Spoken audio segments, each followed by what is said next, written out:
Hello, welcome back to the Glow Up series. This is a reminder that this journey is meant to be very fun, healthy, real, human, loving, and not shaming, not perfect, and not unrealistic expectations. Today, we're going to be talking about confidence. And confidence isn't something you suddenly get, it's something you build through repeated small actions and how you interpret your experiences.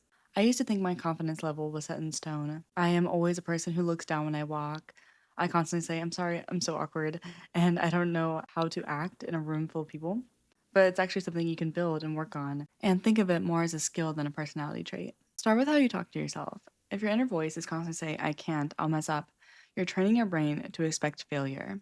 You don't need to have to fake positivity to shift something to a more neutral and useful, like, I'll try and improve. That alone can change how you approach things. Try and catch one negative thought each day and rewrite it. For example, I am so used to being like, I'm awkward, changing it to, I'm still learning social skills, or this is new to me, but I'll get better with practice. Or you can even use a positive affirmation, I am gaining confidence every day. I try to remove words like I can't, never, always if it isn't associated with something positive.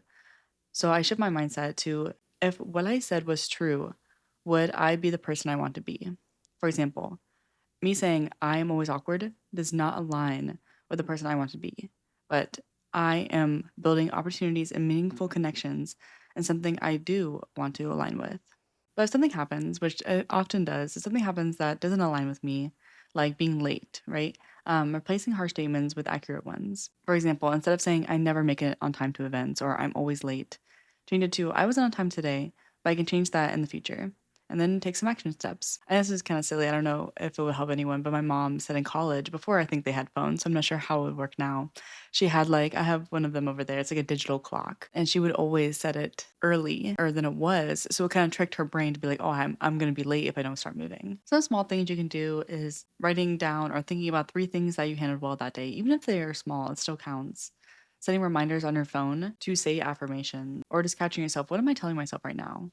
Does that align with me and who I want to be or not? And one other thing is affirmations, just in general. I personally just love affirmations. You can do them when you're getting ready for the day. I personally like listening to them and repeating them on the way to work or just when I'm driving in general.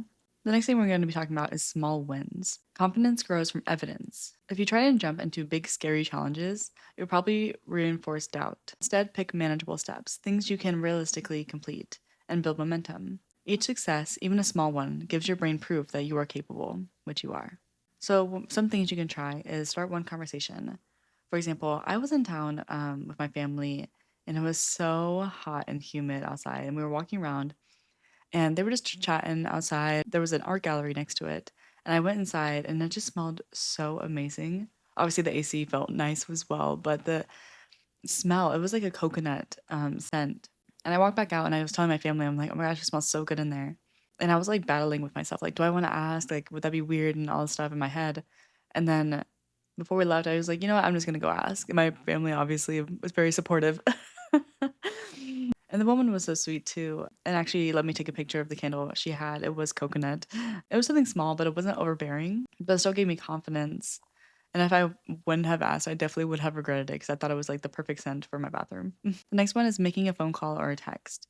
For me, I don't know if it's the day we live in with like losing connection with actual people because phones nowadays make it easier than ever to connect with people.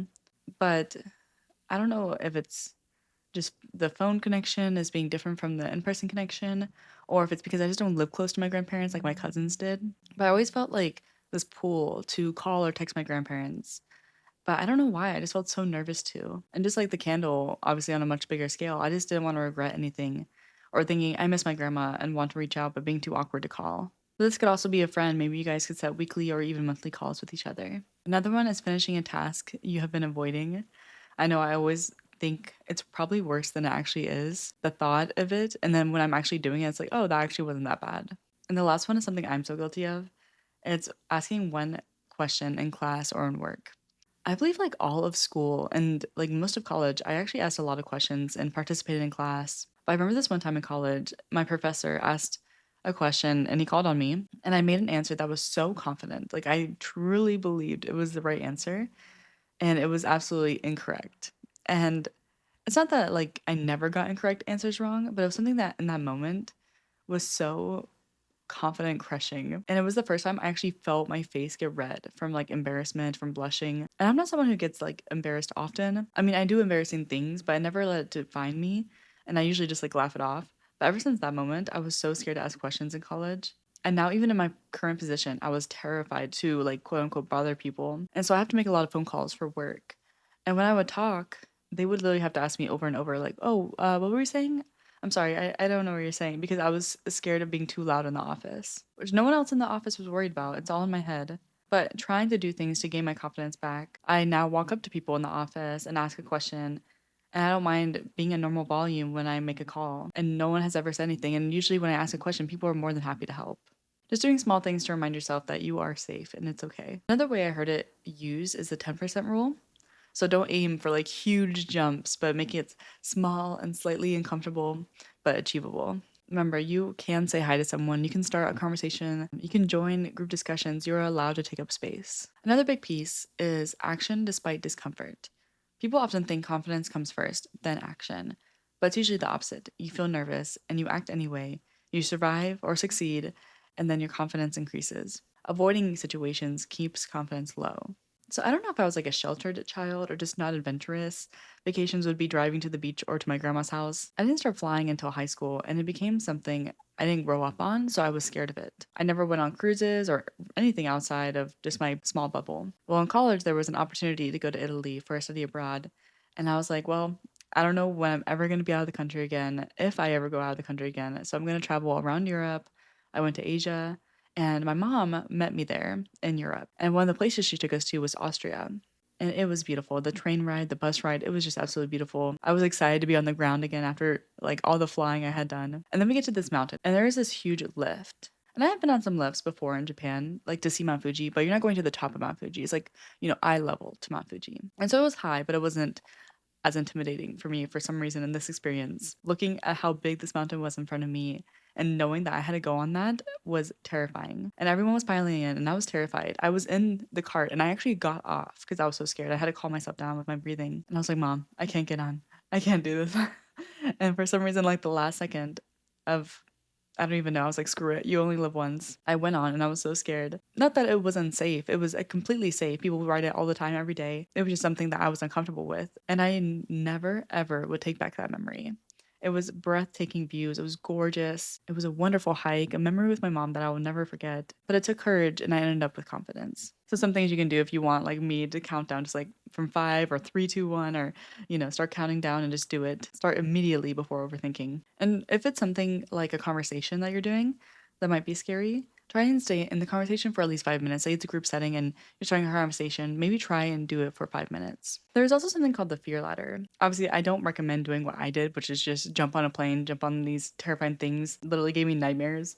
But the fear ladder is writing situations from easiest to hardest. So the first one can be giving a compliment to the barista. The second one can be starting a conversation with a woman in the line at the grocery store. And you can practice one level repeatedly until it feels easier, and then you can go on to the next one. Confidence grows fast when your skills improve. For example, practicing a skill, whether it's speaking, studying, working out, naturally makes you more secure. For me, YouTube is a big one. I used to be so nervous to talk on camera, and I would talk so fast because of my nerves, and then I would mess up and had to redo like so many times, you have no idea. But now I write my script, and in my head, I'm talking slower and more confident, and adding stories that maybe someone can relate to and make it more interactive. But I had to post hundreds of videos between my two YouTube channels before getting to this point. And I do think I'm still very early on in my journey, but I'm happy to continue to show up weekly, and showing up weekly helps build momentum and that builds confidence. And you can spend 20 to 30 minutes improving one area, whether that's fitness, communication, public speaking, career skills, hobbies, and you can track your progress as well, like a workout log, study tracker, before and after comparisons.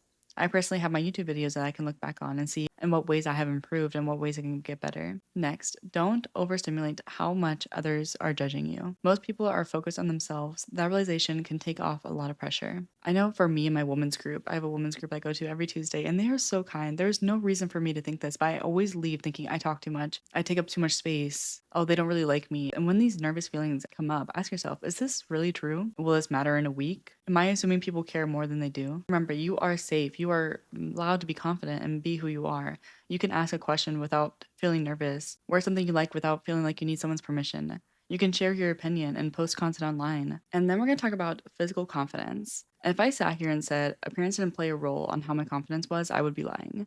I know my confidence significantly dropped when I became heavier. I was so self conscious. I didn't want people to see me. I would avoid conversations with people at work, specifically because I wasn't taking care of myself and I wasn't living to my true potential in that area, or even like a sliver of that potential.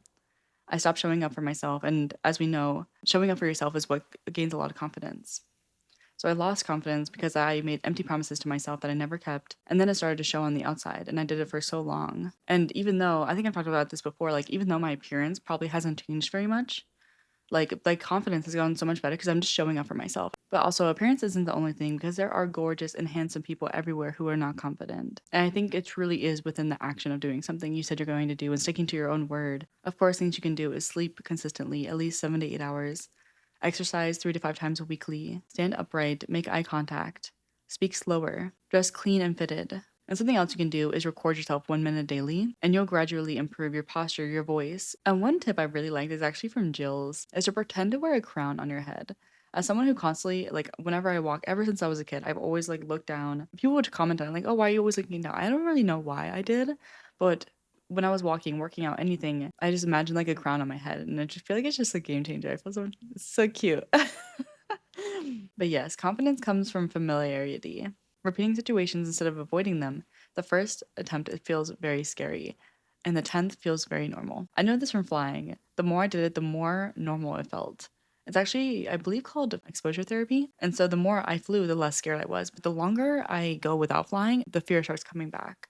But you can start with one challenge and just repeat it intentionally. Talking to strangers, interviewing, presenting, going to events, going to eat out by yourself. Consistency matters more than intensity. But yes, that is all I have for this video. I hope this is able to help you or someone you love, and I will see you in the next one.